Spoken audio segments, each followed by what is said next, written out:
또 이렇게 주일이 되어서 서로 얼굴을 마주 볼 수 있다는 것이 참으로 감사합니다. 우리가 당연하게 이렇게 여기는 그 일상들, 또 다치지 않고 또 질병에 걸리지 않고 큰 사고 없이 이렇게 건강하게 지낼 수 있다는 것이 참 큰 은혜입니다. 여러분, 우리가 이것을 잊고 살 때가 많죠? 여러분, 당연한 일상들이 하나님의 섬세하신 보호 안에 있다는 것을 꼭 기억하시길 바랍니다. 네, 여러분, 지금 이 순간 예수님의 사랑과 위로가 임하시기를 간절히 축복합니다. 네, 사랑하는 지저스 위드 공동체 가족 여러분, 오늘은요, 율법을 완성하는 유일한 길이라는 제목으로 함께 말씀 나누고자 합니다. 여러분, 금요일 날 기억나십니까? 설교 내용이요? 네, 그때 이제 율법이라고 했던 것들을 이제 달리 보면요, 모든 하나님의 그 말씀들 이렇게 생각하시고 율법이라는 단어를 생각하시고 오늘 또 말씀을 들으면 참 이렇게 또 유익한 시간이 될 것 같습니다. 자, 우리는 바울 서신 중에서 기독교 윤리의 정수라고 불리는 로마서 13장 8절부터 10절까지의 말씀을 함께 나눠보고자 합니다. 함께 묵상해 보고자 합니다. 자, 여러분, 이 말씀은 우리 신앙생활의 모든 행위와 그 동기가 어디에서 비롯되어야 하는가를 명확하게 가르쳐주는 말씀입니다. 여러분, 우리가 신앙생활 하고 있죠? 우리가 신앙생활을 왜 하는가 한번 생각해 보셨습니까? 그렇다면 우리의 신앙생활의 동기가 어디서부터 비롯되어야 하는가? 오늘 매우 중요한 말씀입니다. 자, 여러분, 우리가 살아가는데 아주 작은 행위를 할 때도 다 이유가 있습니다. 그렇죠? 우리가 누군가를 도와줄 때도 동기가 있죠. 아니면 누군가를 내가 나쁜 악행을 할 때도 이유 없이 하지 않습니다. 자, 그렇다면 여러분, 오늘 말씀 어떻습니까? 우리가 하나님을 믿고 섬기고 따르며 살아가는 이 신앙생활의 여정의 동기가 어디서부터 비롯되는가? 이것을 나누겠습니다. 여러분, 본문을 함께 나누고 말씀을 함께 하겠습니다. 로마서 13장입니다. 13장 8절부터 10절까지입니다. 제가 잘못 올린 것 같네요. 네, 괜찮습니다. 천천히 하시면 됩니다. 13장 8절부터입니다. 네, 함께 읽어보겠습니다. 서로 사랑하는 것 외에는 아무에게도 빛을 지지 마십시오. 남을 사랑하는 사람은 율법을 다 이룬 것입니다. 간음하지 말아라, 살인하지 말아라, 도둑질하지 말아라, 탐내지 말아라 하는 계명과 그 밖에 또 다른 계명이 있을지라도 모든 계명은 내 이웃을 내 몸과 같이 사랑하여라 하는 말씀에 요약되어 있습니다. 사랑은 이웃에게 해를 입히지 않습니다. 그러므로 사랑은 율법의 완성입니다. 아멘. 네, 여러분, 사도 바울은요 8절에서 성도들에게 다음과 같이 이렇게 선포하고 있습니다. 서로 사랑하는 것 외에 아무에게도 빚을 지지 마라. 남을 사랑하는 사람은 율법을 다 이룬 것입니다. 자, 율법, 하나님의 모든 말씀을 다 이룬 것이라는 것입니다. 혹시 이 본문 구절이 기억나시는 분 계십니까? 네, 역시 우리는 이 하나님 은혜입니다. 망각의 은혜. 저희가 금요일 설교 때 참고 구절이었습니다. 연결되는 설교입니다. 오늘 13장 10절 말씀이 금요일 날 저희가 설교할 때 이제 이 참고 구절로 나누었던 구절이거든요. 이것을 오늘 본문으로 이렇게 설교하는 것입니다. 기억나시나요? 이제 기억나시죠? 그 콜하데바림 기억나십니까? 모든 그 하나님의 말씀들, 그러니까 모든 하나님의 말씀, 그 관사가 붙는다 했죠. 다른 말씀으로 안 된다는 것입니다. 그 명사를 한정하는 관사가 붙어 있으므로 모든 사랑의 완성은 그 유일하신 그 하나님의 모든 말씀을 이루어질 때 사랑이 완성된다는 것입니다. 오늘의 율법이라는 이 단어를요, 또 그 모든 하나님의 말씀이라고 인식하시고 설교를 한번 들어보십시오. 새로운 느낌이 드실 것입니다. 율법이라는 것은요, 우리 한국 사람들이 이 중국의 성경을 이렇게 번역을 하면서 이렇게 율법이라고 쓴 것입니다. 성경의 어느 내용에도 이 율법이라는 단어가 없어요. 하나님의 말씀들 혹은 토라라고 되어 있습니다. 가르침과 교훈, 이것을 꼭 기억하셨으면 좋겠습니다. 자, 이제 나누겠습니다. 우리가 세상을 살아가면서 수많은 빚을 지고 살아갑니다. 예, 은행에 지금 대출이 있는 분도 계실 거고요.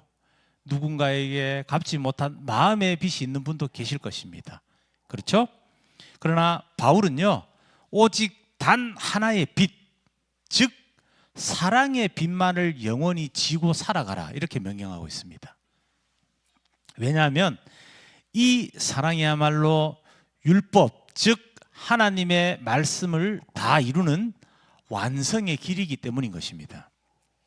그러나 우리는 이 사랑의 빚을 갚기는커녕 여전히 이기심과 무관심이라는 굴레에 갇혀서 주님의 명령을 외면하고 있지는 않은지 오늘 가슴 아프게 돌아보아야 한다는 것입니다.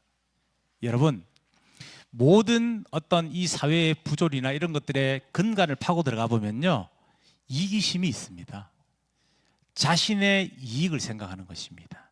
자신이 편리한 것을 생각하다 보니까 권력자들도 혹은 권력이 없는 자들도 자신이 할 수 있는 어떤 약한 자들에게 악행을 행하는 것입니다.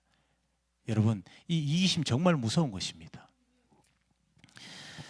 자, 오늘 말씀을 통해서 우리의 차가운 이 이기심의 심장을 좀 녹이고요, 통의 눈물과 또 감격의 실천으로 사랑의 길로 돌아가는 은혜를 경험하시기를 오늘 여러분들 간절히 축복합니다. 아멘입니다. 자, 바울은 9절에서 이렇게 이야기합니다. 한번 보여주십시오. 네, 구체적인 어떤 율법의 항목들을 나열합니다. 이렇게 뭐 간음하지 마라, 살인하지 말아라, 도둑질하지 말아라, 탐내지 말아라, 이렇게 나열하고 있습니다. 그리고 이 모든 계명의 핵심을 딱 두 글자로 요약합니다. 오직 사랑, 이렇게 요약하고 있습니다. 율법의 모든 조항은 궁극적으로 이웃을 해치지 않으려는 사랑의 정신으로 관통되어 있는 것입니다. 여러분, 내가 이웃을 내 몸처럼 사랑한다고 생각해 보십시오. 그러면 나는 그 이웃을 간음할 이유가 없습니다. 간음할 필요도 없는 것이죠. 그리고 살인할 필요도 없습니다. 여러분, 여기서 말하는 살인은요, 우리가 이제 사람이 보기에는 이제 눈으로 보이는 물리적인, 실제로 사람을 죽여서 교도소 가는 그 살인을 이야기하지만 예수님께서 말씀하셨죠. 마음속으로 간음하는 것, 그리고 마음속으로 내가 누구 형제를 미워해서 이 사람을 쳐 죽이는 상상을 한다면 이미 하나님께는 살인하는 것이라고 말입니다. 우리는 마음속으로 수많은 살인합니다. 아닙니까? 예, 심지어 자기 남편을 죽이는 상상도 할 것입니다. 미울 때는, 이 왼수 할 때는, 자식도 왼수처럼 보일 때는 저놈 저거 막 정말 어떻게 좀 혼내주고 싶다, 패버리고 싶다. 누구나 그런 상상하지 않습니까? 예, 그리고 누군가의 이쁜 아내를 탐합니다. 그렇죠? TV를 보고 아름다운 연예인들이나 여성들이 나오면 마음속으로 간음을 한다는 것입니다. 여러분, 그를 진심으로 우리가 사랑한다면 그것을 탐낼 이유가 없는 것이죠. 한 젊은 목회자 부부가 교회 개척을 준비하였습니다. 그런데 담임 목회자가 이런 이야기를 하였습니다. 나는 20년이 넘는 세월을 부목사로 단련받고 훈련받고 고생해서 이제 개척하였는데 너는 뭔데 이제 개척하느냐. 그러나 그 젊은 부부는 개척을 하였습니다. 그러나 그 담임 목회자는 불순종하였다고 여기저기 자기가 30년간 쌓아온 그 목회의 어떤 인맥을 이용해서 여기저기 전화를 해서 그 부부가 개척을 하지 못하도록, 교회를 할 수 없도록 온갖 악행을 저질렀습니다. 그리고 한 목사가 그 부부에게 도와주겠다고 접근하였습니다. 그러나 그 목사는 그렇게 얘기하였습니다. 그 교회는, 니네들 교회는 내 거야. 내 소속에 있어야 돼. 너희들이 살아가는 앞으로 모든 행위들은, 목회든 너희들이 살아가는 모든 것은 나한테 허락을 받아야 돼. 내가 해줘야만 할 수가 있어. 이렇게 교회를 통째로 뺏어가려고 하였습니다. 여러분, 그런 일이 있었을 때 그럼 그 목회자들이 어떤 마음이었겠습니까? 그 젊은 목회자 부부를 사랑했겠습니까? 사랑하였다면 탐내지 않았겠죠. 그렇게 하지 않았겠죠. 여러분, 이것은 우리 교회의 이야기입니다. 제가 이 이야기를 하는 것은 그들을 비난하고자 하는 것이 아닙니다. 제가 그렇게 되지 않기 위해서입니다. 그리고 우리 예준 전도사를 포함한 많은 전도사님들, 오늘 이 이야기를 반면교사 삼아서 후배 목회자들, 하나님의 사역자들을 깊이 존중하고 사랑해 주시기를 간절히 부탁드립니다. 아멘입니다. 여러분, 우리는 이 말씀 앞에서 우리 자신과 오늘날 우리 교회의 모습을 정직하게 비춰보아야 합니다. 여러분, 하나님 앞에서 감추어지지 않습니다. 나의 죄악을요, 나의 추잡한 그런 더러운 마음들을 감출 수가 없다는 것입니다. 우리가 사람은 속일 수가 있습니다. 그러나 하나님을 속일 수가 없다는 것, 하나님 앞에서 나의 모습은 어떠한지, 우리 교회의 모습은 어떠한지 정직하게 비추어 보아야 한다는 것입니다. 우리가 이 하나님의 말씀들, 즉 율법을 어긴 것은 꼭 구체적인 범죄 행위 때문만은 아닙니다. 여러분, 왜 우리가 율법을 어길까요? 왜 하나님의 말씀을 어기고 시기하고 질투하고 탐내고 간음하고 살인하고 왜 그렇게 하겠습니까? 여러분, 이것은 우리 마음속에 부재된 사랑 때문인 것입니다. 우리의 사랑이 부재되었기 때문에 그 자체가 이미 율법을 어기고 있다는 것입니다. 구체적인 행동으로 누군가를 때리거나 살인하거나 미워하지 않아도요, 우리 마음속에 사랑이 부재되어 있고 결여되어 있다는 자체만으로도 이미 하나님의 말씀들을 어기고 있다는 것입니다. 여러분, 대단한 어떤 행동으로 실천하지 못할 수가 있어요. 사람이 몸이 아프거나 피곤하거나 어떤 상황들이 급할 때, 내가 이 친구를 도와주고 싶을 때 못할 때가 있습니다. 그러나 여러분, 그 마음속에 그 사랑의 마음으로 내가 그를 생각하고 있다면 그 행동 자체가 문제가 되겠습니까? 그렇죠. 여건이 안 돼서 내가 돕지는 못했지만 이 형제를 사랑하고 있는 것입니다. 주님이 말씀하는 것은 그것입니다. 눈으로 보이는 봉사활동이나 눈으로 보이는 돌봄이나 보살핌보다는 사랑이 부재되어 있다면 그것이 더 큰 죄라는 것입니다. 여러분, 우리는 서로 사랑해야 합니다. 왜 그렇습니까? 왜 사랑해야 될까요? 그러면 너무 단순합니다. 우리가 사랑받았기 때문입니다. 예수님께서 오늘 찬송에서 마지막 기도 시간 때 얘기했지 않습니까? 전도사님이 우리를 사랑해서 죽으셨지 않습니까? 그것을 믿으셔야 한다는 것입니다. 그분이 우리를 죽기까지 사랑하셨는데, 그리고 그분께서 우리에게 요구하신 것이 무엇입니까? 내 이웃을 몸과 같이 사랑하라 하셨지 않습니까? 그래서 사랑해야 한다는 것입니다. 사랑받았기 때문에요. 그렇지 않습니까? 누군가 정말 배가 고프고 힘든 시절, 저도 그런 시절이 많았어요. 저는 14살 때부터 혼자서 길거리에서 생활하였습니다. 형제도 없었습니다. 부모도 없었습니다. 정말 굶주리고 있을 때 따뜻한 밥 한 끼 사주는 그 사람의 마음도 잊지 못하겠더라고요. 너무 고마워서. 그분 생각이 지금도 나요. 제가 어려운 시절 밥을 사주고 따뜻한 옷을 한 벌 챙겨줬던 그 사람들이 아직도 잊혀지지 않는데, 나를 위해서, 여러분들 위해서 자신의 생명을 내어준 하나님이지 않습니까? 우리와 동등한 입장이 아니지 않습니까? 왜 그분의 사랑을 왜 기억하지 못하십니까? 여러분, 우리는 사랑해야 되는 존재입니다. 그럴 수밖에 없는 존재인 것입니다. 아멘입니다. 자, 그렇다면 저와 같은 목회자 혹은 다른 목회자들을 자신의 그 목회자 자리를 목회적 소명이 아니라 자신의 성공, 명예라는 이기적인 욕심으로 탐내고 있지는 않은가? 자, 그렇다면 우리 성도님들도 마찬가지입니다. 우리 성도님들도 이 교회에 오는 자리가, 어떤 큰 교회 장로님들, 그 장로직, 권사직, 그 큰 교회에 큰 역할을 하는 것을 사회적인 지위로 이용을 하는 분들을 보았습니다. 여러분, 훌륭하신 분들도 물론 너무나 많이 있습니다. 그러나 그렇게 이용하고 있지 않은가 생각해 보아야 한다는 것입니다. 이 목회자들이 성도들의 헌신과 재능을 하나님의 왕국이 아니라 자신의 왕국 확장이라는 이기적인 목적에만 이용하려는 마음은 이미 이웃을 내 자신과 사랑하라는 계명을 어기고 있는 것입니다. 겉으로 드러나는 살인은 없지만 상처 주는 말과 무관심으로 성도들의 영혼을 시들게 하고 그들의 신앙을 무너뜨리는 영적인 살인죄를 짓고 있지는 않은지 회개해야 한다는 것입니다. 목회자뿐만 아니라 모든 교회 구성원들에게 해당이 되는 것이겠죠. 제가 큰 교회를 1년간 다닌 적이 있어요. 3학년 때 대전에서 제일 큰 교회입니다. 세로남 교회라고 하죠. 이제 매주 울산까지 갈 수가 없어서 아이들이 있어서 3주간 거기서 이렇게 등록하지 않고 예배만 드리고 이제 한 주는 이제 울산에 가서 11조 헌금을 하고 이렇게 또 교회 또 지체들도 만나고 오는 그렇게 1년간 예배를 드렸습니다. 여러분 1년간 그 큰 교회를 다니면 매주 보는 분들이 있었어요. 애기 엄마들이랑 또 뭐 성도들요. 그러나 저희가 1년이 지나고 나서 단 한 명도 연락처를 주고받은 사람이 없습니다. 사람이 그렇게 많은데 각자 할 일만 하고 갑니다. 예, 이것이 하나님의 공동체가 맞나 하는 생각이 들 정도로 서로가 서로를 쳐다보지 않아요. 자기 할 일만 하고 가요, 집에. 1년간 그 수많은 사람, 수백 명 이상의 사람들을 만났는데도 아무도 지금까지 교제하는 사람이 없습니다. 말을 걸기도 어려워요.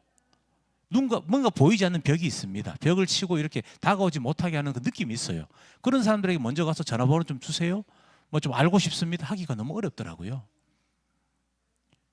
사람은 많고 뭔가 화려하고 뭔가 이렇게 보이는 것은 좋지만 1년 내도록 다니면서 마음이 좀 슬펐던 기억이 납니다. 왜 가는가? 정말 이 장소 때문에 하나님 예배대로 여기 이렇게 와야 되는가?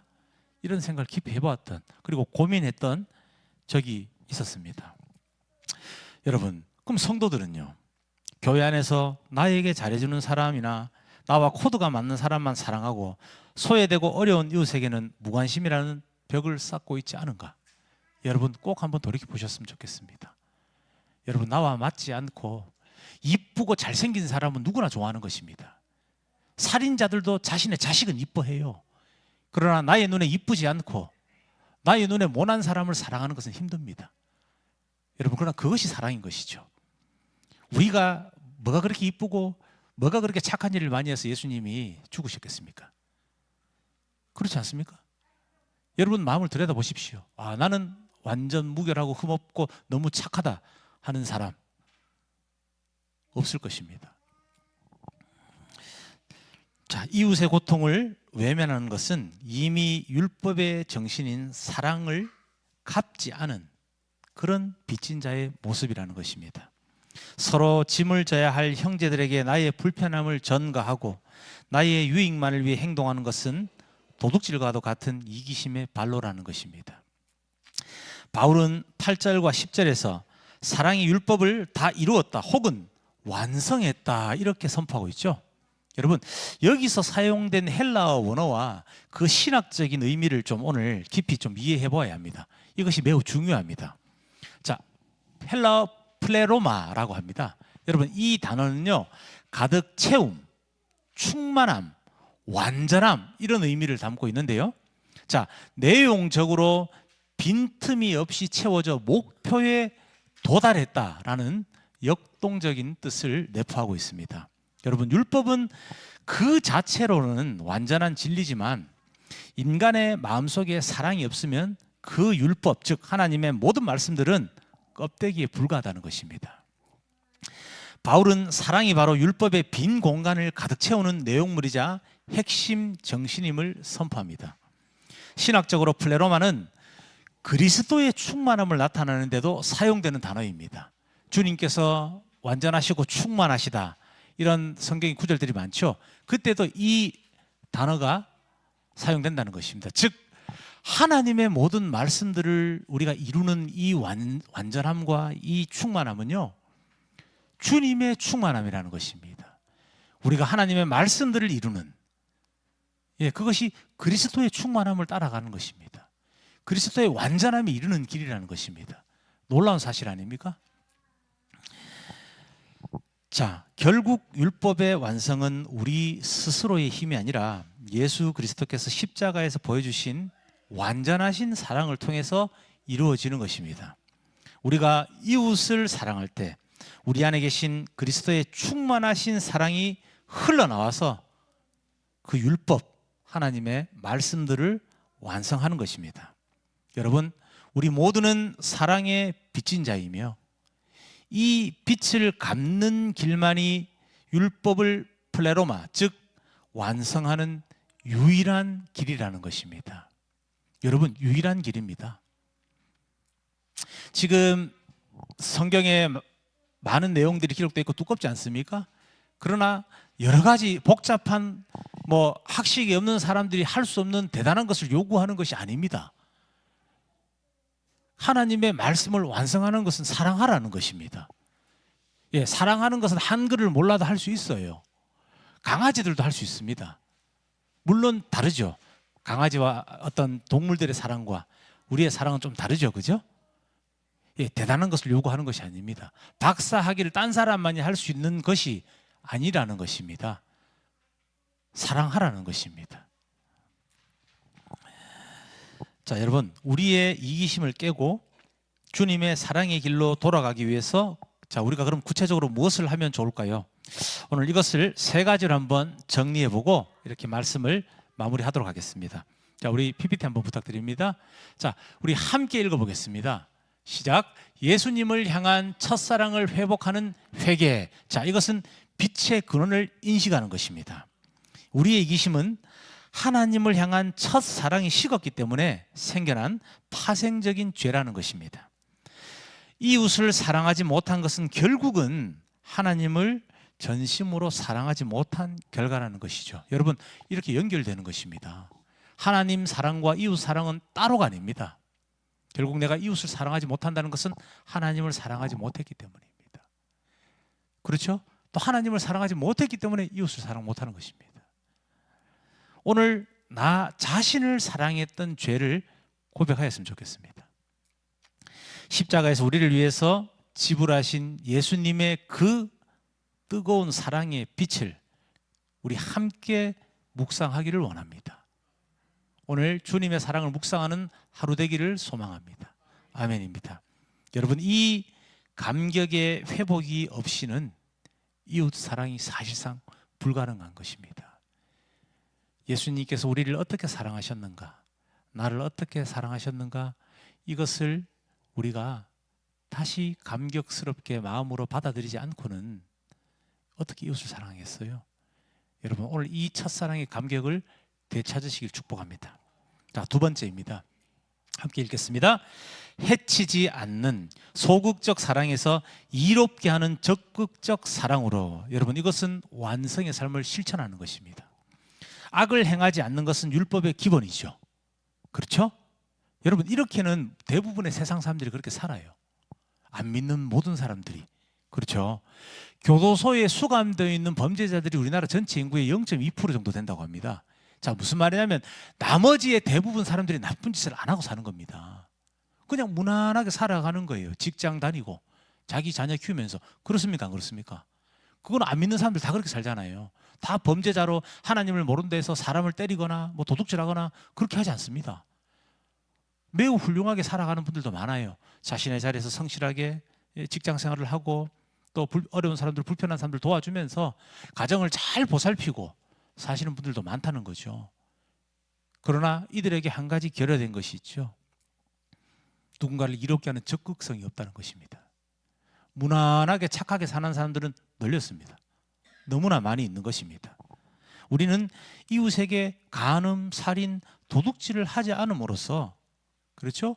최소한의 빚을 지키려 노력도 해야 됩니다. 그러나 여기서 끝나면 안 된다는 것이죠. 이것은 다른 분들도 하고 계신 것입니다. 하지만 플레로마는 여기서 멈추는 것이 아닙니다. 우리는 이웃들에게 악을 행하지 않는 것을 넘어서서 그들을 적극적으로 이롭게 하는 단계로 나아가야 한다는 것이죠. 목회자는 성도들의 육적인 필요와 영적인 유익을 나의 유익보다 먼저 구해야 하는 것입니다. 그리고 우리 성도들, 그분들이 그리스도 안에서 온전히 서로를 돕도록 이렇게 돕는 역할을 해야 한다는 것입니다. 여러분, 저를 위해 기도해 주십시오. 제가 그런 목회자가 될 수 있도록 꼭 기도해 주십시오. 우리 교회 전도사님들 위해서 기도해 주십시오. 그렇게 되어야 합니다. 그렇게 하지 않는 목회자는 의미가 없습니다. 왜 목회를 합니까? 그러면 자신의 유익을 위해서 목회를 하겠습니까? 아닙니다. 예수님께서 저를 위해 죽으신 것처럼 목회자는 성도들을 위해 죽을 각오로 목회를 해야 한다는 것입니다. 나에게 유익이 오지 않아도, 나에게 좋은 것이 생기지 않아도 그 목회자의 역량으로 갈아낼 수 있는 모든 것을 갈아내어서 성도들의 삶이 유익하도록, 하나님을 만날 수 있도록 돕는 것이 목회자라는 것입니다. 여러분, 이러한 목회자가 될 수 있도록 꼭 기도해 주십시오. 아멘입니다. 자, 우리 세 번째 한번 읽어보겠습니다. 오직 사랑으로 모든 행위를 채우라. 충만한 삶을 이야기합니다. 완전을 향해 나아가는 삶을 이야기하는 것입니다. 우리의 봉사 활동이 있죠. 교회에서 또 헌금 생활을 합니다. 심지어 예배에 참여하는 아주 사소한 작은 모든 행위에도 사랑의 동기를 가득 채우십시오. 아멘입니다. 사랑이 없는 봉사는 단순한